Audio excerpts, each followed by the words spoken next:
So 16th problem. There are 12 defective pens and they are accidentally mixed with 132 good ones. Now it is not possible to just look at a pen and tell whether or not it is defective. So one pen is taken out at random from this lot.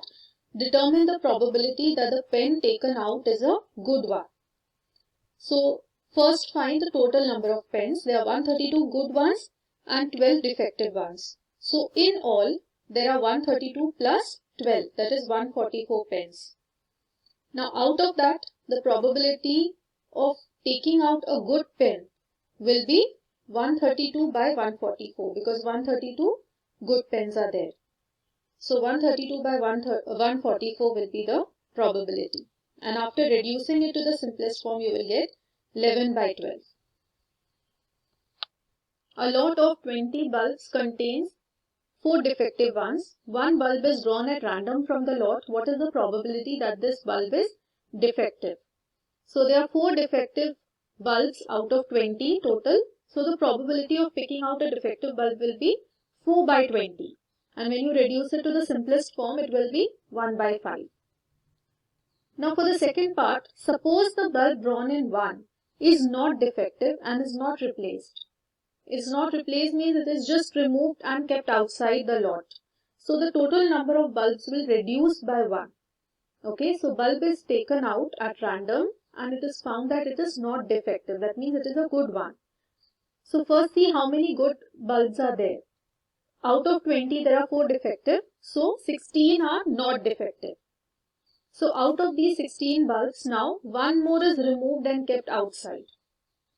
So total bulbs are 19 and out of these now the good ones are 15. Because earlier there were 16 and now one more is removed. So what is the probability that the bulb will not be defective? That will be 15 by 19. A box contains 90 discs which are numbered from 1 to 90. If one disc is drawn at random from the box, find the probability that it bears a 2-digit number. So from 1 to 90 numbers are written on the disc. So 2-digit number, now how many will be there between 1 to 90 is what you have to find out. So 1 to 9 are single digit numbers. So you will negate those numbers. 1 to 9 are single digit. 10 onwards 2-digit numbers begin. So total 2-digit numbers will be 90 minus 9. Out of 90 total digits, 9 of them are single digit. So 81 are 2-digit numbers. So the probability of picking out a 2-digit number will be 81 by 90. And you can reduce it to the simplest form. So it will be 9 by 10. Now for the second part, you have to find the probability of picking out a perfect square number. So you will list out the perfect square numbers that are there between 1 to 90. So 1 is a perfect square, 4 is a perfect square, 9, 16, 25, 36, 49, 64 and 81. So there are in all 9 perfect square numbers. So the probability of picking out a perfect square number will be 9 by 90 or 1 by 10. Then the last part is probability of picking out a number divisible by 5. So you will list out all the numbers that are divisible by 5 between 1 to 90. So starting with 5, that means all the multiples of 5 you are supposed to write down. So 5, 10, 15, 20, 25, 30, so on till 90. So in all, if you count, there are 18 such numbers that are divisible by 5. So the probability will be 18 by 90 or 1 by 5. A child has a die whose 6 faces show the letters as given below. So he has a die which is now not having numbers. Instead of numbers, the die is having the letters A, B, C, D, E and A. These are the letters on the die.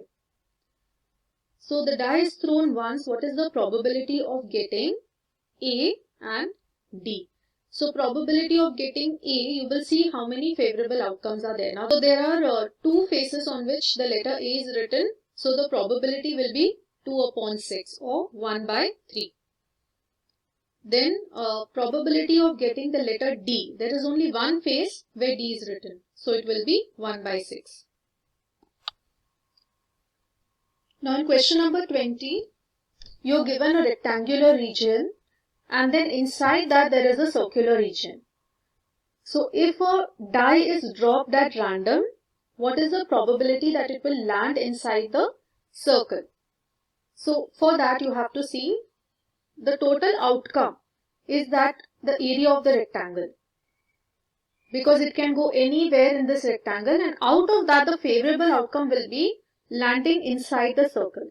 So favorable outcome will be area of the circle, because when you are dropping the die, what area can it cover?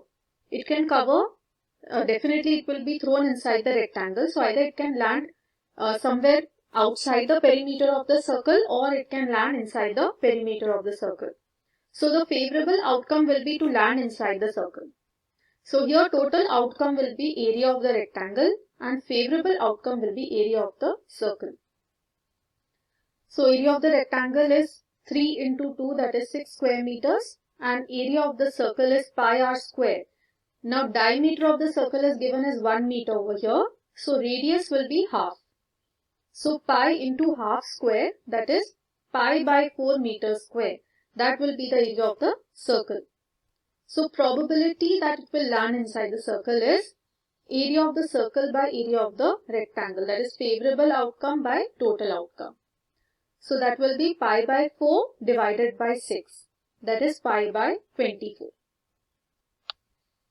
So a lot consists of 144 ball pens, of which 20 are defective and others are good.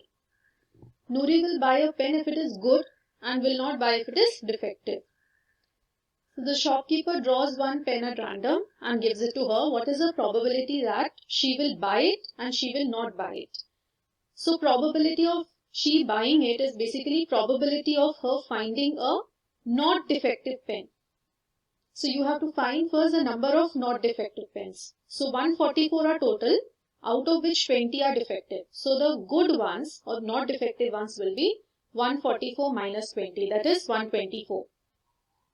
So probability that she will buy the pen will be 124 by 144 or 31 by 36. She will not buy it, that will be 1 minus of this. So that is 5 by 36. Or you can also do 20 by 144. That is, she will not buy if it is defective. So probability of picking out a defective one is 20 by 144.